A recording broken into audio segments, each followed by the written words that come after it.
Olá, pessoal do sétimo ano, tudo bem com vocês? Vamos lá então, vamos começar uma aula de revisão. Então vamos embora. Nós vamos falar então das máquinas simples, é o assunto, o conteúdo do último volume da apostila de vocês. E é um assunto bem tranquilo se a gente prestar bem atenção, tá bom? Então vamos começar a aula então. Bom, máquina simples então. Então, na física, a máquina simples é um reservado a pequenos objetos e instrumentos que facilitam a execução de diferentes afazeres do dia a dia.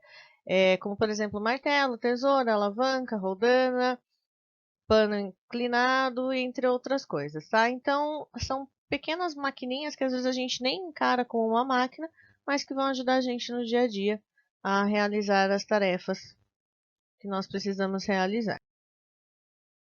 Então, nós começamos com alavancas, tá? Alavanca é um objeto rígido que é usado como um ponto fixo apropriado para multiplicar a força mecânica que se pode ser aplicada a um outro objeto. O que significa? Então, eu tenho algo, né, um objeto rígido, que quando eu aplico uma força sobre ele e ele vai ter um ponto de apoio, ele consegue fazer mover algo muito grande que eu sozinha, sem o uso dessa alavanca, conseguiria mover, ok?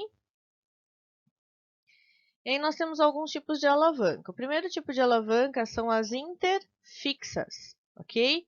Quando a gente fala inter, significa que entre um lado e outro eu vou ter alguma coisa. Então, interfixo, entre o meu ponto fixo. Então, é quando o ponto de apoio A está entre a aplicação da força potente P e a aplicação da força resistente R. Então, nós temos aqui o exemplo do martelo. O meu ponto de apoio no martelo, ele está aqui, tá? A minha resistência é o prego que eu estou tentando tirar. E a minha potência é a força que eu vou fazer para puxar esse martelo.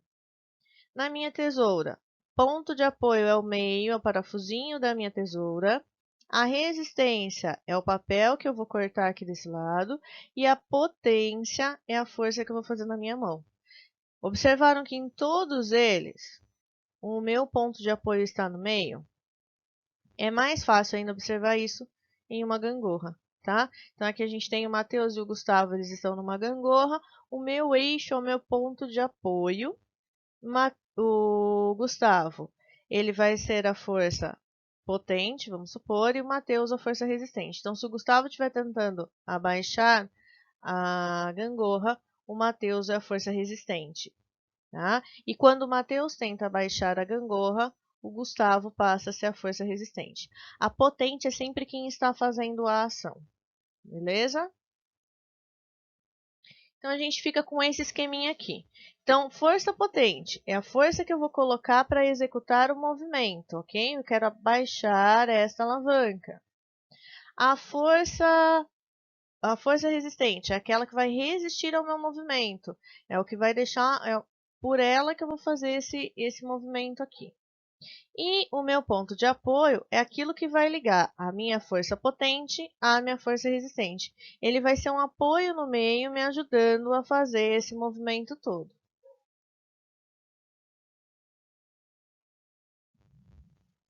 Bom, pessoal, continuando então. Interresistentes. As interresistentes é quando eu tenho a resistência, o ponto de resistência vai ficar no meio, tá?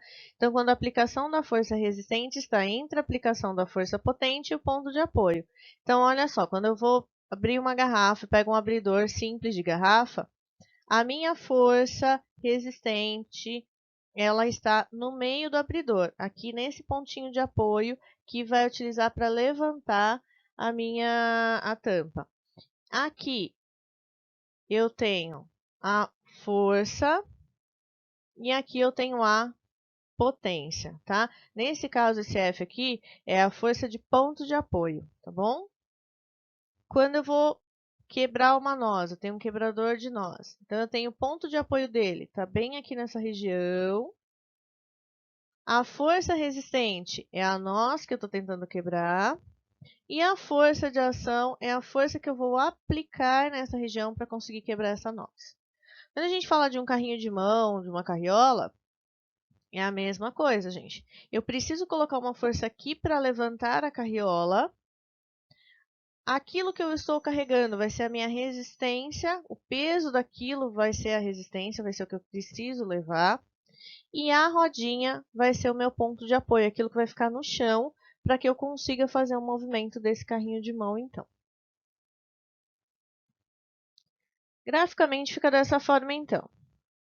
Força potente, né? A força que eu vou colocar, que eu vou aplicar, vai estar nessa região. Força resistente, aquilo que vai resistir à minha força. E o ponto de apoio aqui no final, ok? Interpotentes. Interpotente significa que a força potente vai estar no meio dessa vez. Então, quando a aplicação da força potente está entre a aplicação da força resistente e o ponto de apoio. Então, olha só, quando a gente pega uma vassoura, aqui embaixo o chão vai ser a minha resistência, vai ser a força resistente. O meu braço no meio da vassoura é o que vai fazer com que essa vassoura se movimente. É aqui que eu vou colocar a potência da minha força. E aqui em cima vai ser só o meu ponto de apoio. No cortador de unha é muito parecido. Então, eu tenho aqui a resistência, o ponto de apoio e a potência, tá? Quando eu aperto aqui é que vai cortar a unha. A unha é a minha resistência. A pinça, novamente, força resistente, força potente, que é aqui onde eu vou apertar, e o ponto de apoio. Tudo bem? Graficamente falando, então, essa alavanca fica da seguinte forma. A força resistente fica no final ou no começo. A minha força potente é aplicada bem no meio e o meu ponto de apoio na outra extremidade. Então, interpotente, porque a potência fica no meio. Depois das alavancas, nós temos as roldanas. Roldanas nada mais são do que rodas mesmos que vão auxiliar a exercer uma força. Então, vamos lá. Roldanas são tipos de rodas que, devidamente associadas, podem fornecer uma configuração capaz de diminuir a força necessária para erguer um objeto. Então, as roldanas fixas têm seu eixo preso em algum ponto de apoio, portanto, apresenta apenas um movimento de rotação, não sendo possível um movimento de translação. Elas modificam apenas o sentido e direção da força motora que a equilibra o peso. O que isso quer dizer, gente? Que eu tenho uma roldana, então, aqui nesse caso, e ela está presa a um ponto de apoio. Nesse caso, essa roldana é fixa, ela não se move desse local, tá? E aí, o que acontece? Eu posso ter um ângulo maior para puxar isso que eu estou tentando elevar. Então, ela muda a sua direção. Mas o peso daquilo que eu estou puxando continua sendo o mesmo. A força que eu vou exercer para tirar aquilo do chão vai ser exatamente a mesma, não vai mudar em nada. Daí, a gente tem as roldanas móveis. As roldanas móveis, elas facilitam a reação de algumas tarefas, como, por exemplo, levantar algum objeto pesado. A cada polia móvel colocada no sistema, a força é reduzida à metade. O que acontece, então? Quando eu tenho um sistema, né, que eu tenho várias polias, e eu tenho uma polia móvel, a quantidade de polia móvel que eu tenho, ou seja, a quantidade de roldanas móveis que eu tenho, roldana e polia é a mesma coisa, tá? A quantidade de roldana móvel que eu tenho diminui pela metade o tanto de força que eu vou usar. Então, se eu estivesse aqui nesse guindaste tentando erguer algo que precise de uma força de 10 newtons, por exemplo, usando essa roldana, essa força ficaria com apenas 5 newtons. Olha aqui nesse outro exemplo. Vamos supor que eu continue aqui, ó. Tem 10 newtons. Nesse caso, eu estou usando duas polias móveis e uma polia fixa. Lembrando que a polia fixa não diminui a minha força. É a mesma força que eu tenho que fazer. As únicas que diminuem são as polias, ou as roldanas, móveis. Então, se aqui eu tenho uma força de 10 newtons, eu vou dividir essa força porque eu tenho uma polia móvel, uma roldana móvel. Ela vai passar a ser, então, de 5 a força que eu vou exercer. Como aqui eu tenho uma outra polia, eu vou dividir esse 5 pela metade de novo. Vai passar a ser de 2,5. Então, algo que eu faria uma força de 10 newtons, eu passo a fazer uma força, então, de 2,5 newtons. Entendido? Ou seja, na polia fixa, a força que eu vou fazer para levantar um objeto é sempre a mesma força que eu faria se eu estivesse pegando ele direto do chão. A única coisa que muda é a angulatura daquilo que eu vou fazer, que vai me ajudar a fazer mais essa força. Quando eu tenho uma roldana fixa e uma roldana móvel, eu vou diminuir o peso desse objeto pela metade. E a força que eu vou fazer também será diminuída pela metade. Entendido? Olha aqui um exemplo, tá? Então, aqui. No exemplo, eu tenho uma roldana fixa, então a força é a mesma coisa que a resultante. Ou seja, a força é o mesmo tanto da força que eu preciso para fazer subir. Com uma roldana móvel, a força vai ser essa roldana dividida por 2, para eu ter metade desse valor. Quando eu tenho duas roldanas móveis, a força vai ser dividida por 4. Quando eu tenho 3 roldanas móveis, ó, por que 3? Porque eu não estou contando a roldana fixa, tá, gente?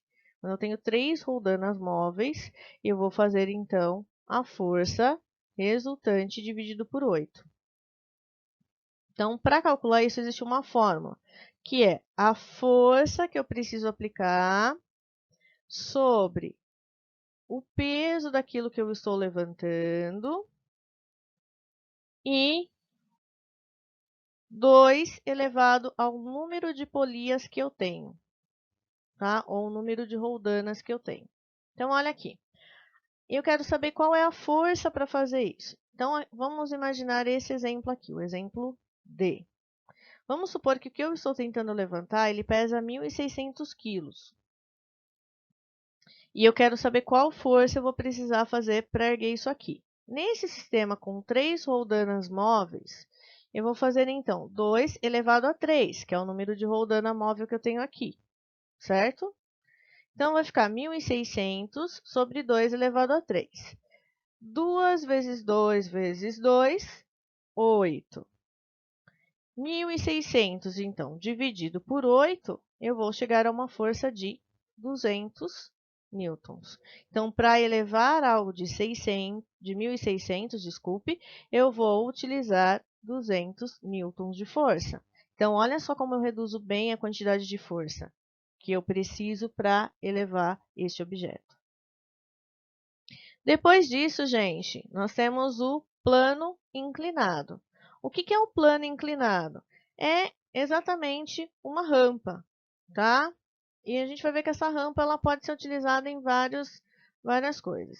Então, trata-se de uma superfície plana cujo ponto de início e fim estão em alturas diferentes. Então, o meu início está bem encostadinho no chão, o meu fim está mais alto. Isso me possibilita levar objetos com maior facilidade. Para eu subir uma rampa, por exemplo, carregando uma máquina de lavar roupa, é mais fácil se eu tiver um carrinho com uma rodinha do que se eu tiver que subir uma escada.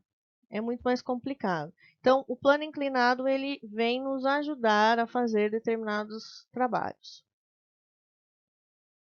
Depois a gente tem as máquinas térmicas, tá? É aquela que, integrada a um sistema, realiza a conversão de calor em trabalho mecânico. Então, olha só, aqui eu tenho uma fonte de aquecimento. Conforme o ar aqui nessa máquina, ele vai aquecendo, ele empurra, ele dilata e empurra esse pistão, tá? Esse pistão, por sua vez, vai empurrando todo o sistema e fazendo girar essa engrenagem, ok? Aqui a gente tem um outro exemplo. Então, eu tenho uma fonte de calor aqui, né? Coloco fogo, tenho uma fonte de calor.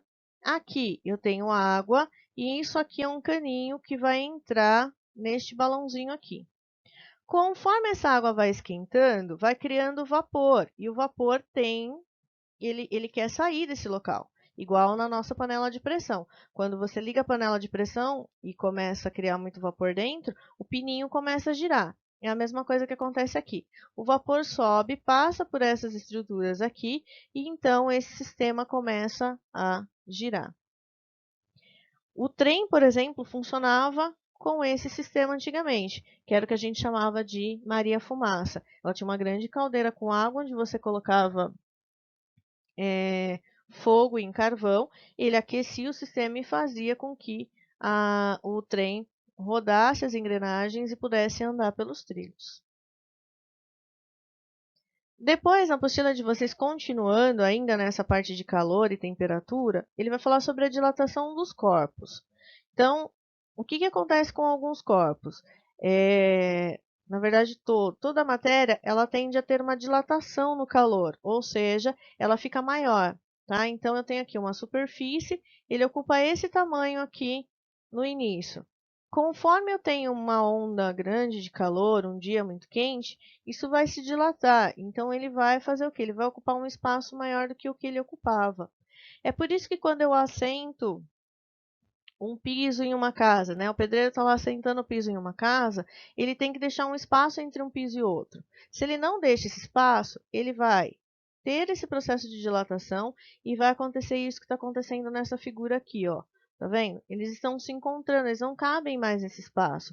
Os dois pisos se dilataram e acabaram um ocupando o espaço do outro, e aí ele sobe e estoura. Tá? Nesse caso não chegou a quebrar o piso, mas a maioria das vezes acaba até quebrando. Isso também é feito nos trilhos do trem. Então, para se colocar os trilhos, normalmente eles deixam essa folga aqui no meio dos trilhos, que é para que esse trilho possa se dilatar e esse aqui também. E nessa dilatação, faça com que não haja o atrito entre os dois. Gente, isso é feito em pontes, tá? Quando a gente passa por uma ponte que parece que tem uma falha no meio do asfalto, é esse espaço aqui para dilatação, não é uma falha, não é que a ponte vai quebrar, ela precisa disso para que haja dilatação, ok? E aí terminamos aqui então. Espero que vocês tenham entendido. Até a próxima. Estou com muita saudade de vocês. Espero que vocês fiquem bem, tá? Se cuidem bastante para que a gente possa se encontrar o mais rápido possível, tá bom? Beijo no coração de vocês e até.